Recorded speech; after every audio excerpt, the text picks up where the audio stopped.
Donc, JO 2024, ça y est, on vient de l'apprendre. Il va y avoir des QR codes, d'abord pour la grande cérémonie des Jeux Olympiques qui se dérouleront à Paris.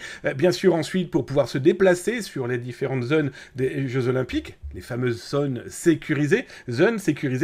Et donc, on a depuis quelques jours des articles, des interviews tournant autour de ces outils. Parce que ça va être des outils qui sont mis en place pour nous sécuriser, en tout cas les personnes qui vont pouvoir se rendre sur les Jeux Olympiques. D'ailleurs, si ça vous intéresse, je vous mets l'URL là dans le chat. Vous aurez quasiment l'intégralité des informations que je vais vous expliquer là maintenant. Et il va y avoir donc ces fameux QR codes. Alors, cet article, je vous l'ai écrit ce matin, je vous l'ai mis un petit peu à jour, parce que là maintenant on connaît l'adresse officielle qui va correspondre à ceux qui veulent le pass pour les Jeux Olympiques. Alors, je vous l'affiche, ça va s'appeler pass-jeux.gouv.fr, et c'est là l'importance, le .gouv.fr, je vais être très honnête avec vous, c'est un élément qui pourra au moins différencier des vrais aux faux sites, et ça c'est indispensable. Pourquoi je vous dis ça ? Eh bien, dans des différents repérages que je peux avoir dans le dark web, dans les espaces pirates informatiques qu'on a pu infiltrer depuis des années, dans certains vraiment depuis très très longtemps, plus des endroits où on peut trouver différents types de pirates informatiques, on a mis la main sur une conversation, sur une communication qui est en plus pas vieille, hein, elle est de cette nuit. Ils étaient en train de réfléchir, les pirates. Alors je vous dirai pas quelle zone géographique, mais il n'y a pas du russophone, hein, rassurez-vous. Je sais pas si c'est rassurant, mais en tout cas, ils n'étaient pas russophones, russes ou ce que vous vouliez. En tout cas, ils étaient en tout cas sur des pirates informatiques spécialisés dans l'hameçonnage et le piratage informatique. Et ils réfléchissaient à des URL. Quand soudain, l'un d'eux a commencé à dire « Oh, moi j'en ai un bien !» Il parle de QR code, il parle de Paris, il parle de JO, et il affiche dans le lieu que j'étais en train de lire, sans qu'il me voie en tout cas, sans qu'il présume que quelqu'un était en train de les enregistrer dans ce qu'ils écrivaient et dans ce qu'ils pouvaient tenter de produire. Et un dit, eh bien écoutez, et si on enregistrait QR code JO Paris 2024.fr. Autant dire que dès que j'ai lu ce charmant contexte pirate avec l'URL, j'ai sauté sur l'occasion et j'ai été l'enregistrer. Donc aujourd'hui, par exemple, toutes les personnes qui voudront cliquer sur ce lien... Ah, connexion échouée. Ah bah oui, parce que peut-être que le DNS est en train de se répandre encore un petit peu. Ça fonctionnait, je vous le cache pas, il y a quelques instants, mais enfin, c'est qu'un détail. Toujours est-il que je vous ai enregistré. Salut à toi, Plop Monkey, welcome, pourvu qu'il ne pirate pas la flamme olympique. Lol, ouais, ça devrait aller, je pense. Toujours est-il que, bah voilà, je leur ai embarqué sous le coude et sous le nez, eh bien, QR code JOParis 2024.fr. Bon, bah au moins ça, c'est sauvé. On considère qu'être acteur de la cybersécurité et être hacker éthique, eh bien, c'est de pouvoir sauter sur l'occasion, d'autant plus qu'un URL comme ça coûte 6 balles. 6 balles pour l'année.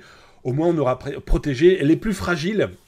Et je vous explique aussi dans cet article que, bien sûr, l'adresse officielle, hein, vous la voyez dans l'article, c'est pass-jeux.gouv.fr et pas...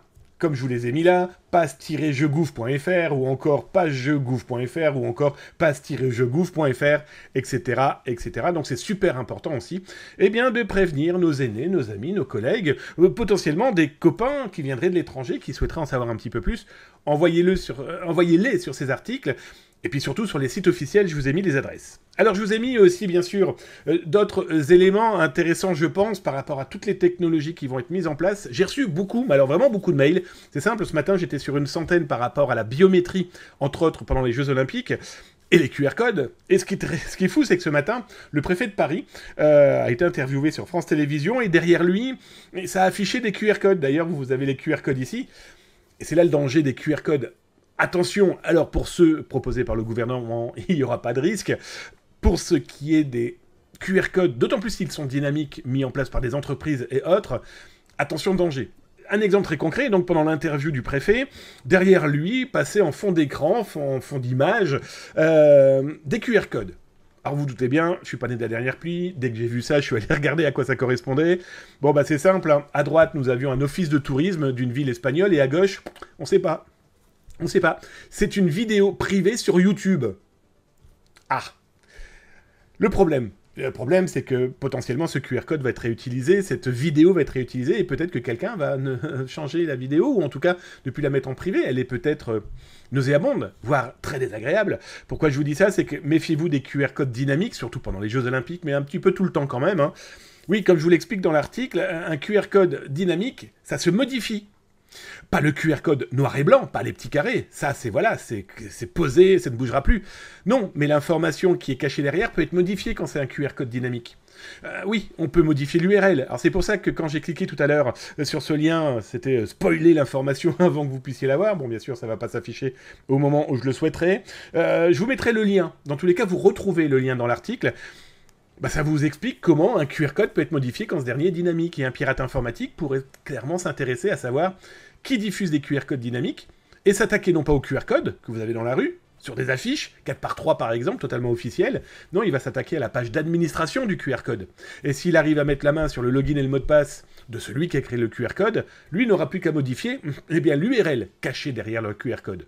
Donc comme je le marque dans l'article, là, vous pensez que le lundi vous verrez des petites fleurs aux Jeux Olympiques, et peut-être que le vendredi, vous tomberez sur des contenus totalement infamants, diffamatoires, terroristes, etc., etc., en tout cas pour ternir l'image et peut-être potentiellement piéger les gens qui vont QR-coder tout ça. Bref, je vous laisserai lire. D'ailleurs, je vous ai fait aussi tout un aparté sur la biométrie.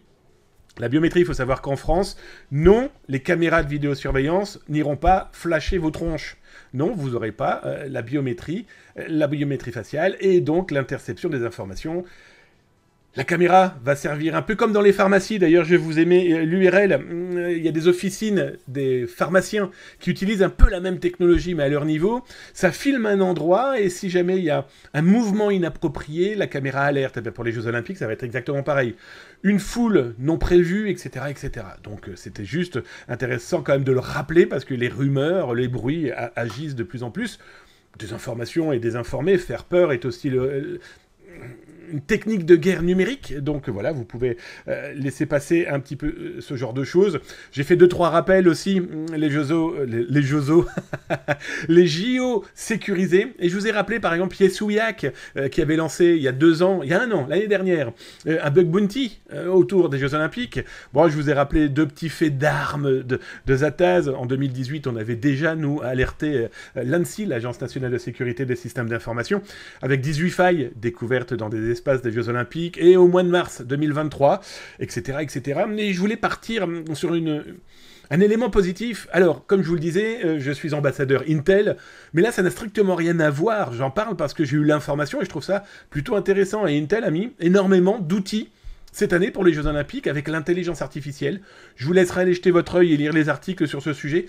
Moi, je trouve ça intéressant, c'est pour ça que je vous le partage. Donc voilà, jetez votre œil, gardez en mémoire de prévenir par rapport aux URL. Je vous ai mis l'adresse officielle pour les QR codes. Je vous ai mis aussi les adresses que nous, on a piquées à des pirates informatiques avant que ces derniers fassent les andouilles dans les poches papy, mamie ou de touristes qui ont envie de s'amuser dans notre beau pays. Donc voilà, on est des activistes, on est des hackers éthiques, on est des cyber-citoyens avant tout.